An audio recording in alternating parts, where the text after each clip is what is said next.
नमस्कार, आप देख रहे हैं जी न्यूज। आपके साथ मैं हूं चंदन सिंह। इस वक्त की बड़ी खबर, रूस के हमले के बाद जेलेंस्की का बयान हमारे बुनियादी ढांचों को नष्ट कर रहा है। हमें रूस की सेना को हराना है। यूक्रेन के राष्ट्रपति जेलेंस्की का बयान, हर एक मीटर जमीन की रक्षा हमें करनी है, एक दूसरे की मदद करें, जनता से अपील की है यूक्रेन के राष्ट्रपति जेलेंस्की ने। एक साथ हम लोग ये जंग जरूर जीतेंगे। रूस के हमले का 19वां दिन और जेलेंस्की लगातार अपने लोगों का उत्साह बढ़ाते हुए, और इस वक्त उन्होंने आरोप लगाया है रूस पर कि हमारे बुनियादी ढांचों को नष्ट कर रहा है रूस। दरअसल रूस ने कीव के बाहरी इलाके में जो एक विमान की कंपनी है उस पर, उसके प्लांट पर अटैक किया है, और इसके बाद जेलेंस्की का आरोप है कि वो हमारे बुनियादी ढांचों को नष्ट कर रहे हैं, लेकिन हमें रूस की सेना को हराना है, हर एक मीटर जमीन की रक्षा हमें करनी है। कई एयरपोर्ट्स पर निशाना बनाया गया है, कई इमारतों को निशाना बनाया गया है रूस की तरफ से, और जेलेंस्की लगातार लड़ाई का दम भर रहे हैं और दावा कर रहे हैं कि एक दूसरे की मदद करते हुए यूक्रेन की सेना, यूक्रेन की जनता, वो रूस को जरूर हराएगी। लगातार अपने लोगों को उत्साहित करने की कोशिश, जोश दिलाने की कोशिश। जब लड़ाई का आगाज हुआ था तो उसके 2 दिनों बाद यह खबर आई थी कि जेलेंस्की देश छोड़कर भाग सकते हैं, और उसके बाद से जेलेंस्की लगातार अपने देशवासियों को मोटिवेट करते हुए, अपनी सेना को लीड करते हुए नजर आ रहे हैं।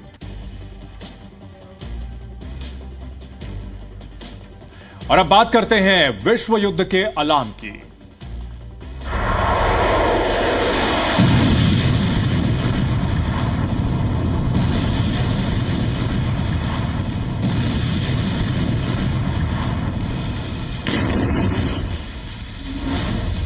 रूस ने फिर किया प्रतिबंधित बम का इस्तेमाल।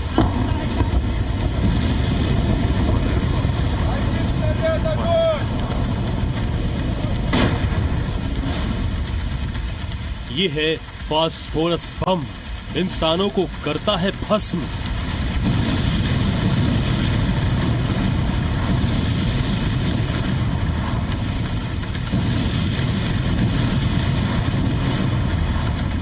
युद्ध का 19वां दिन, रूस के हमले हुए तेज।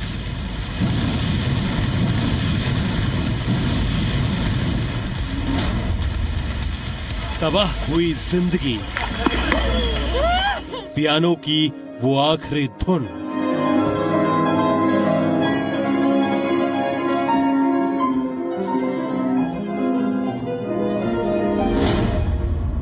नेटो को युद्ध के लिए पुतिन ने उकसाया।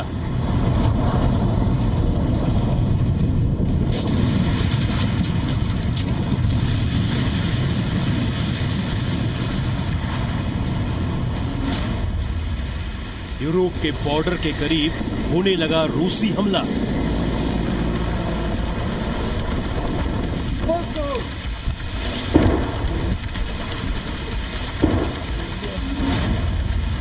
अब तो बज गया विश्व युद्ध का अलार्म।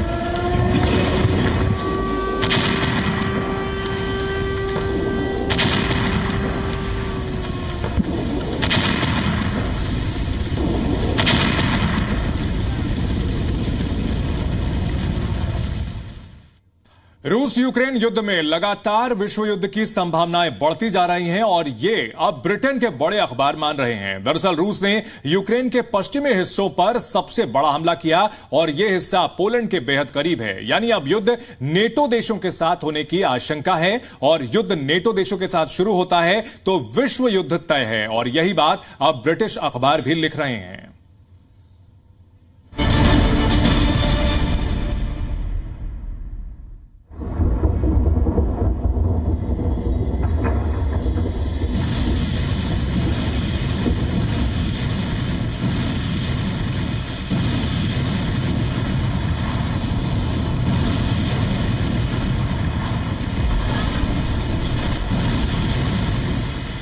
युद्ध का 19वां दिन, अब डेंजर अलार्म।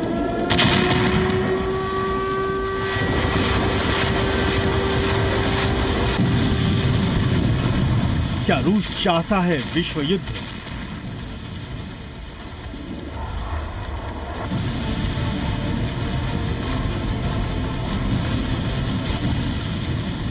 क्या रूस का अगला टारगेट नेटो है?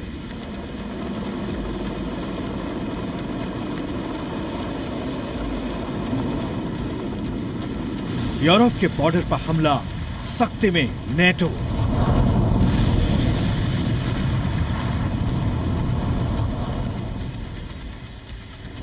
जी हां, रूस का यूक्रेन पर ताजा हमला विश्व युद्ध होने की संभावनाओं को बढ़ा रहा है। जी हां, पहली बार रूस ने सीधे तौर पर अब नेटो को देनी शुरू कर दी है चुनौती। जी हां, ये कोई दावा नहीं बल्कि एक डर और सच्चाई है जो सामने आ गई है। यह हम नहीं, ब्रिटेन के बड़े बड़े अखबार कह रहे हैं। वो ऐसा क्यों कह रहे हैं, आखिर ऐसा क्या हुआ, आपको आगे बताएंगे। लेकिन उससे पहले इन अखबारों को देखिए। ये हैं ब्रिटेन के बड़े बड़े अखबार, चाहे वो द गार्जियन हो या फाइनेंशियल टाइम्स या हो द सन या हो डेली मिरर या डेली एक्सप्रेस, द टाइम्स। इन सभी अखबारों में एक ही बात कही जा रही है कि नेटो बॉर्डर के करीब हमला हो गया है। इन अखबारों का एक ही इशारा है कि अब युद्ध नेटो देशों के साथ भी हो सकता है।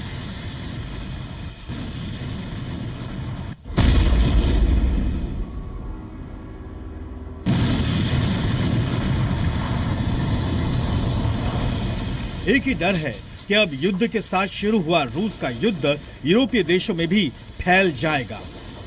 और ये डर बेवजह नहीं है। आप याद कीजिए, प्रथम और दूसरे विश्व युद्ध की शुरुआत भी ऐसे ही धीरे धीरे हुई। तो क्या रूस का यह हमला नेटो देशों को युद्ध में शामिल होने के लिए उकसा रहा है? क्या अब अमेरिका की भी इस युद्ध में एंट्री हो जाएगी? आखिर रूस ने क्यों नेटो देशों के बॉर्डर के करीब हमला कर दिया है? क्या रूस चाहता है कि नेटो देश युद्ध में उतर जाए?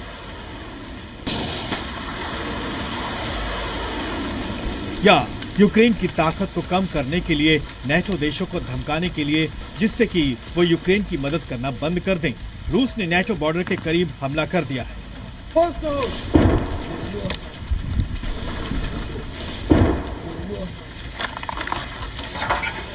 इस हमले की पूरी कहानी समझिए कि जहां हमला हुआ है उस जगह को देखना और समझना होगा। यह है लवीव, और लवीव में ही एक जगह है यवोरिव, जहां के सैन्य प्रशिक्षण केंद्र पर रूस ने हमला किया। लवीव के गवर्नर का दावा है कि इस प्रशिक्षण केंद्र पर 30 से अधिक क्रूज मिसाइलें दागी गई। लवीव कीव से करीब 550 किलोमीटर दूर है। दरअसल लवीव का सामरिक और राजनयिक महत्व है। लवीव में यूक्रेन का बड़ा सैन्य बुनियादी ढांचा है, जहां दशकों से नेटो की ओर से यूक्रेनी सेना को प्रशिक्षित किया जाता रहा है। और इसके साथ ही ये पोलैंड की सीमा से यहां से केवल 25 किलोमीटर दूर है। यूक्रेनी अधिकारियों का कहना है कि रूस ने लवीव में जिस प्रशिक्षण केंद्र पर हमला किया, वह अंतर्राष्ट्रीय शांति रक्षा एवं सुरक्षा केंद्र के नाम से जाना जाता रहा है, और इसका इस्तेमाल लंबे समय से यूक्रेनी सैनिकों को प्रशिक्षण देने के लिए किया जा रहा है।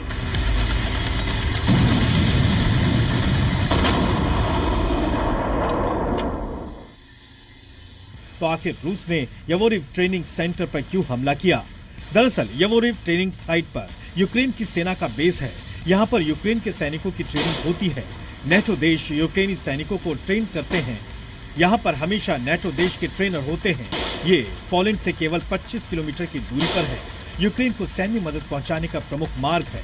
कुल मिलाकर ये जगह यूक्रेन सेना को ताकत दे रहा था, इसलिए रूस ने इस जगह पर हमला कर दिया।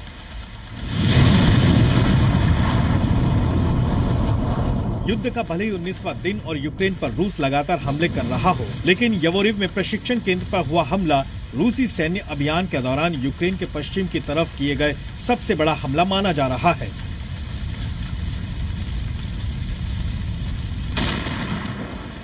अब रूस सीधे सीधे यूक्रेन को नेटो देशों से मिल रही सैन्य सहायता और दूसरी मदद पर हमला करने में जुट गया है। यहाँ समझना भी जरूरी है कि यूक्रेन और रूस की लड़ाई नेटो की सदस्यता को लेकर हो रही है। यूक्रेन नेटो का सदस्य बनना चाहता है। रूस नहीं चाहता कि यूक्रेन ऐसा करे। अब जैसे ही रूस ने पश्चिम में हमले तेज कर दिए, ऐसे में इस बात की पूरी संभावना है कि किसी भी नेटो के एक सदस्य देश के साथ रूस का झगड़ा शुरू हो जाए और ऐसे में फिर नेटो इस युद्ध में उतर जाए, क्योंकि ये नेटो के करार का हिस्सा है। मतलब माहौल धीरे धीरे विश्व युद्ध के पक्ष में बनता जा रहा है। ब्यूरो रिपोर्ट, जी मीडिया।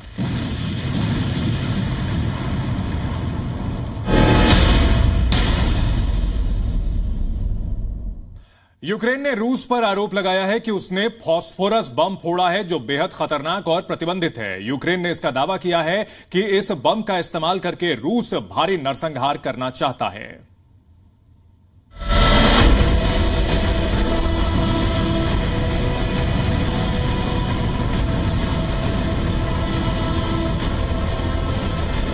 रूस यूक्रेन युद्ध का 19वां दिन। रूस ने फिर इस्तेमाल किया प्रतिबंधित बम। यूक्रेन ने फास्फोरस बम के इस्तेमाल का लगाया आरोप। यूक्रेन में बरसाए गए भस्म करने वाले बम।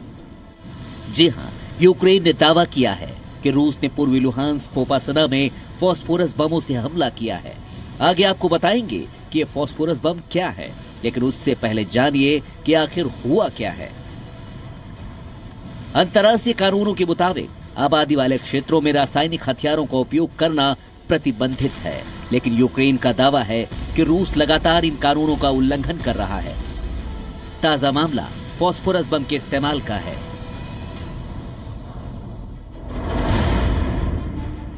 यूक्रेन के पोपासना के पुलिस प्रमुख ओलेक्सी बिलोश्किकी ने दावा किया है कि रूसी सैनिकों ने उनके क्षेत्र में रासायनिक हमले किए और वहां फास्फोरस बम गिराए। पुलिस प्रमुख बिलोश्किकी ने सोशल मीडिया के जरिए ये जानकारी दी। पुलिस प्रमुख के मुताबिक रूस तेजी से बमबारी कर रहा है, जिससे पूरे इलाके में आग लग गई है और ये जो बम गिराए जा रहे हैं वो फास्फोरस बम हैं। फास्फोरस बम एक प्रतिबंधित बम है, क्योंकि ये बम बेहद खतरनाक है और कुछ ही सेकंड में ये लोगों को जलाकर पूरी तरह से भस्म कर देता है। तेज रोशनी के साथ चमकने वाला यह बम फटने के साथ ही उजाला करता है। इस बम के साथ ही ऐसा विषैला धुआं भी निकलता है जिससे सांस लेना मुश्किल हो जाता है। अगर आप किसी भी तरीके से जलकर मरने से बच भी गए तो सांस नहीं मिलने की वजह से मौत तय है। मतलब फास्फोरस बम फटा और सब कुछ खत्म, तबाह। फास्फोरस बम को केमिकल वेपन कन्वेंशन के तहत नहीं रखा गया है और जाहिर है कि जो CWC की कन्वेंशन में न होने की वजह से कई बार इसका इस्तेमाल करने की संभावना बन सकती है। और ये जो बम है जाहिर है कि एक काफ़ी ज्वलनशील स्थितियां पैदा कर सकते हैं। यदि इसका इस्तेमाल सिविलियन एरियाज में किया गया तो बड़ी संख्या में लोग इससे हताहत हो सकते हैं, लोगों को बर्न इंजरीज हो सकती हैं, लोगों की जान जा सकती है और इसी वजह से फास्फोरस बम के इस्तेमाल को भी बैन किया गया है। लेकिन यदि यूक्रेन के युद्ध में फास्फोरस बम का इस्तेमाल होता है तो जाहिर है कि इससे बड़ी तबाही और बर्बादी हो सकती है। दिन पहले भी रूस पर वैक्यूम बम के इस्तेमाल का आरोप लगा था। वैक्यूम बम जो हवा से ऑक्सीजन को खींच लेता है और हर किसी की मौत हो जाती है। यूक्रेन पर रूस क्लस्टर बम का भी इस्तेमाल कर रहा है। ये वो बम है जो कुछ ही मिनटों में सब कुछ तबाह कर देता है। मतलब अब यूक्रेन के खिलाफ रूस हर वो हथियार उसका इस्तेमाल कर रहा है जिससे यूक्रेन टूट जाए, यूक्रेन पर रूस का कब्जा हो जाए। वैसे रूस परमाणु बम के भी हमले की तैयारी करके बैठा हुआ है, लेकिन अभी तक रूस पर 2 प्रतिबंधित बम, वैक्यूम बम और फास्फोरस बम के इस्तेमाल का आरोप लगा है। साथ ही वो खतरनाक क्लस्टर बम का भी इस्तेमाल कर रहा है। ब्यूरो रिपोर्ट, जी मीडिया। आइए आपको बताते हैं कि आखिर ये फास्फोरस बम है क्या। ये एक केमिकल वेपन है, इसमें कई रसायनों का इस्तेमाल किया जाता है, लेकिन इसमें सबसे जो ज्यादा होता है वो होता है फास्फोरस। और इस फास्फोरस की वजह से तापमान काफी ज्यादा बढ़ जाता है। तापमान इतना ज्यादा बढ़ जाता है कि 800 से 1000 डिग्री सेंटीग्रेड तक तापमान चला जाता है। इसकी वजह से ऑक्सीजन भी पूरी तरह से हवा से गायब हो जाता है। यानी ये फास्फोरस बम जब फोड़ा जाता है तो उसकी वजह से हवा में ऑक्सीजन नहीं रहता, तो उसकी वजह से लोग सांस नहीं ले पाते हैं। इसका इस्तेमाल प्रतिबंधित है क्योंकि इससे भारी पैमाने पर नुकसान होता है, नरसंहार होता है। कुछ ही सेकंड में सब कुछ भस्म हो जाता है। जहां भी जिस भी बम के दायरे में जो इलाका होता है वो पूरी तरह से तबाह हो जाता है। इससे जहरीली गैस तक निकलती है और वो जहरीली गैस ऐसी होती है कि जिससे इंसान सेकंड भी नहीं लगता और उसकी जान चली जाती है। जहरीली गैस से लोगों की भयानक तरीके से मौत की आशंका बनती है और इसका इस्तेमाल प्रतिबंधित है। और यूक्रेन का यह दावा है कि रूस ने इसका इस्तेमाल किया है। यही आशंका पहले अमेरिका भी जता चुका है।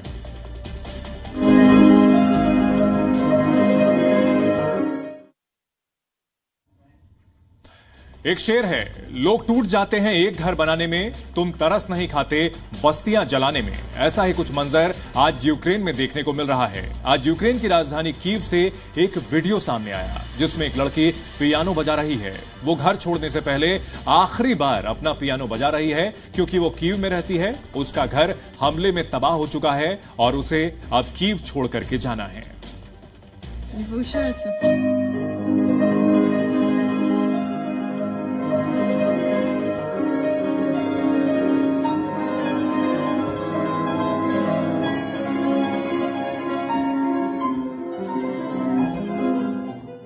ये केवल पियानो की धुन नहीं है।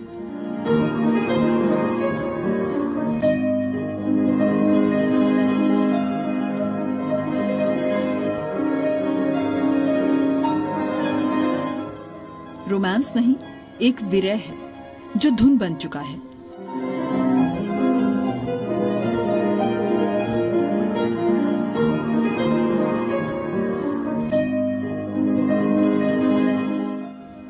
ये सुकून नहीं, इस घर की आखिरी धुन है।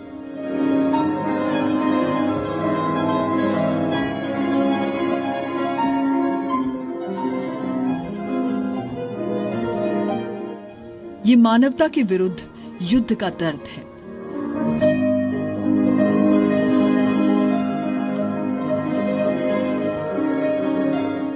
ये केवल पियानो की धुन नहीं है। ये यूक्रेन की राजधानी कीव है।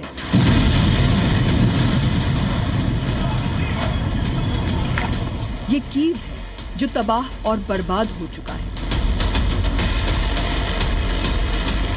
ये कीव है जिस पर कब्जे के लिए रूस आखिरी लड़ाई लड़ रहा है। इसी कीव का ये भी एक वीडियो है। एक और कीव में तबाही और दूसरी ओर दर्द, आंसू, गुस्सा, बेबसी, बिछोह, हर भावना पियानो की धुन पर निकल रही है।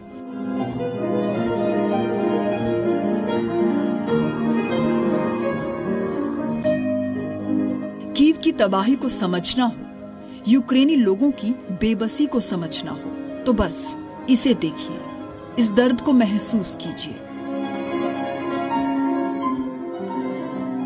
ये कीव के एक रिहायशी इलाके का अपार्टमेंट है जहां लोगों को घर छोड़ने के लिए कहा जा रहा है। ये फ्लैट पूरी तरह से हमले में तबाह हो चुका है। घर वालों को अब इसे छोड़कर जाना है क्योंकि सब कुछ खत्म हो चुका है। बचा है तो सिर्फ एक पियानो और अंतहीन दर्द।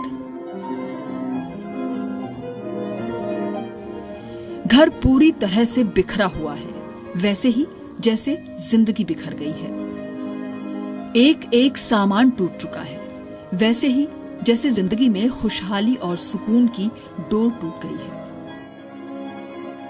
बस बचा है तो बस पियानो और वो धुन जो इस उम्मीद को जिंदा रखे है कि सब ठीक होगा, जिंदगी फिर से पटरी पर आएगी और ये युद्ध खत्म होगा।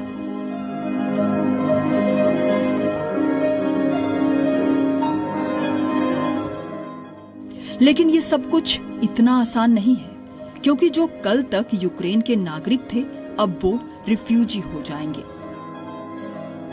जो एक खूबसूरत घर में रहते थे अब वो पलायन की जिंदगी किसी टेंट या किसी के भरोसे जिएंगे। कब तक पता नहीं। इस युद्ध ने इतना तोड़ दिया है कि अब वो आंसू नहीं बहा रहे, बस केवल पियानो की धुन बजा रहे हैं।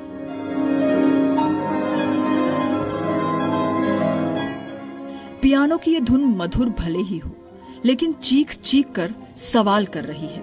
लोग टूट जाते हैं एक घर बनाने में, तुम्हें तरस नहीं आता बस्तियां जलाने में? ब्यूरो रिपोर्ट, जी मीडिया।